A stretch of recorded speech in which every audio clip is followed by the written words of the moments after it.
फ़खरे आलम साहब, आप ये बताइए एज ए मुस्लिम लीडर, आप सरिता विहार वार्ड 187 के बारे में केजरीवाल की क्या महत्वाकांक्षा रखते हैं, या क्या उसकी क्या उपलब्धियां हैं, या क्या उसकी वो है, बताइए आप उसके बारे में। देखिए, केजरीवाल साहब मुसलमानों के बीच में एक्सपोज हो चुके हैं पूरी तरीके से।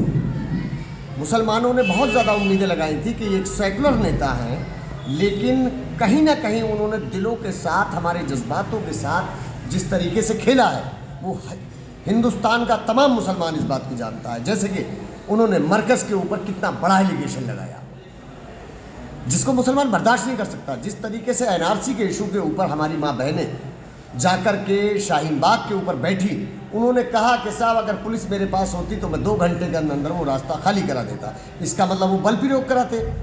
दूसरी चीज़, तीसरी चीज़ ये बनती है कि जिस तरीके से जमुना पार के अंदर दंगा हुआ, वहाँ हिंदू और मुसलमान तमाम लोग मारे गए, उन्होंने उसके ऊपर किसी भी प्रकार का संज्ञान नहीं लिया।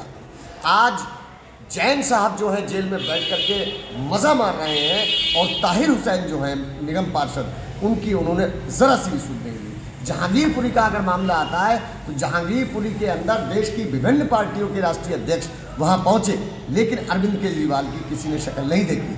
आज गुजरात के अंदर वो किनको लाभ पहुँचा रहे हैं, किनको लाभ नहीं पहुँचा रहे हैं, वो तमाम मुसलमान इस बात को भली भांति जान गए हैं। और मैं समझता हूँ कि वार्ड नंबर 187 नहीं, दिल्ली के अंदर जहाँ जहाँ बाशऊर मुसलमान रहता है, अरविंद केजरीवाल का बाइकाट करने जा रहे हैं, क्योंकि ये पूरी तरीके से एक्सपोज हो चुके हैं। और इन्होंने, केजरीवाल ने राबिया सैफी और बिल्किस बानो और मनीषा हाथरस हत्याकांड में भी चुप्पी साधी रही केजरीवाल ने, उसके बारे में क्या कहेंगे? तमाम जितने भी कांड हुए हैं इस प्रकार के साहब, जिस तरीके से लोगों के गलों में, रेपिस्ट के गलों में मालाएं डाली गई, महिलाओं के दिलों से खेला गया, तो वो खामोशी अख्तियार वहाँ कर लेते हैं जहाँ पे मीडिया उनके ऊपर अगर सवाल करने की कोशिश हल्की फुल्की करता भी है तो वो करने नहीं देते कि साहब ये इशू मेरा है ही नहीं, ये इशू जिन लोगों का है, मैं उनका एक पाला हुआ पोसा हुआ एक बच्चा हूँ।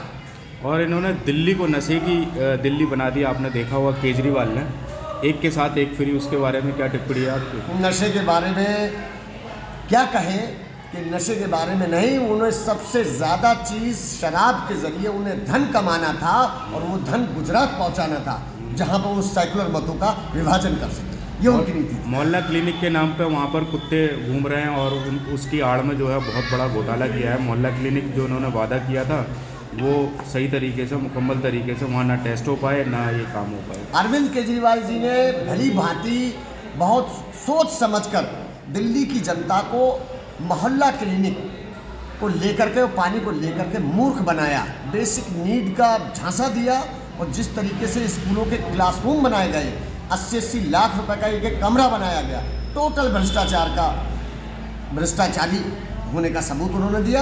आप नूरुनगर स्कूल को जाकर के देख लीजिए, उसके अंदर क्या उन्होंने किया है, क्या तांडव वहाँ पे हुआ है। पैसे वैसे भी दिल्ली के अंदर इन्होंने प्रचार के अलावा और कुछ किया नहीं है।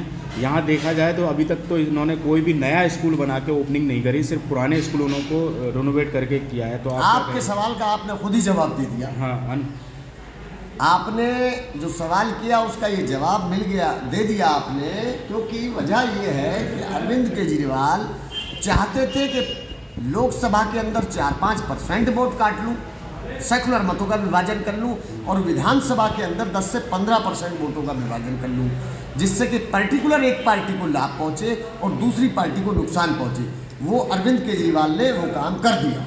ऐलान किया था इन्होंने, अनुसूचित जाति वालों को हम 50,000 रुपये वर्ग का इनको वो देंगे, मुआवजा देंगे, वो भी नहीं दिया इन्होंने। नहीं, वो झूठ बोलते हैं। अगर मान लीजिए वो ये वाला काम करना था उन्हें, तो वो नोट के ऊपर विष्णु गणेश की मूर्ति की बात ना करते, मूर्त की बात ना करते, वो बाबा साहब अम्बेडकर की बात करते। बहुत बढ़िया।